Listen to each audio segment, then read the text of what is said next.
헌법과 공직선거법은 대통령 선거를 실시해야 할 사유가 확정된 때부터 60일 이내에 선거를 치르라고 규정합니다. 또 선거 날짜는 늦어도 선거일 50일 전까지 대통령 권한대행이 공고해야 합니다.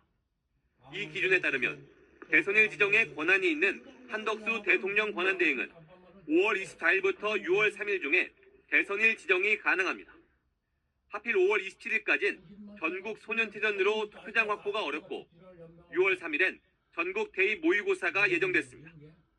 하지만 대통령 파면으로 갑자기 치러지는 대선인 만큼 선거 준비와 선거운동에 최대한 시간을 확보하기 위해서 2017년 대선처럼 60일을 꽉 채운 6월 3일이 가장 유력하다는 게 대체적인 관측입니다.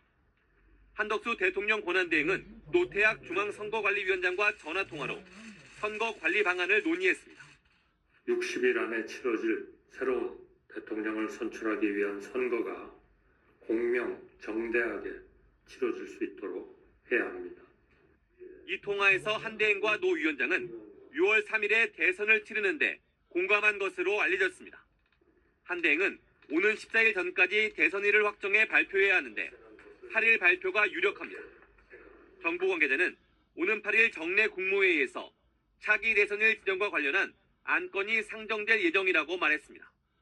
대선 날짜가 6월 3일로 최종 확정될 경우 교육부는 같은 날로 예정된 모의고사 일정을 조정할 걸로 전해졌습니다.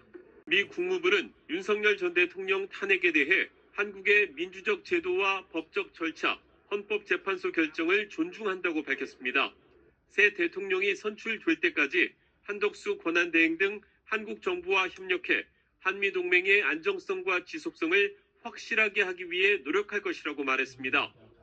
또 한미동맹의 지속적인 힘과 대한민국 방위 공약을 재확인한다고 강조했습니다. 구테르스 유엔 사무총장은 대변인을 통해 한국의 민주주의 원칙에 대한 의지와 평화롭고 안정적인 미래 그리고 국가 제도를 신뢰한다고 밝혔습니다. 또 한국의 상황 전개를 매우 잘 알고 있다고 덧붙였습니다. 유럽연합 역시 한국의 헌법과 법적 절차를 존중한다면서 한국과의 긴밀한 전략적 파트너십을 재확인한다고 말했습니다. 외신들은 대통령 파면 결정이 내려졌지만 혼란이 계속될 가능성이 크다고 평가했습니다.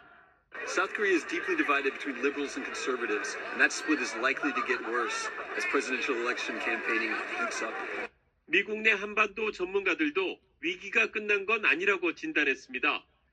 새 대통령이 뽑힐 때까지 2달 동안 트럼프 대통령의 외교 경제 정책에 대응하는 데 한계가 있기 때문입니다.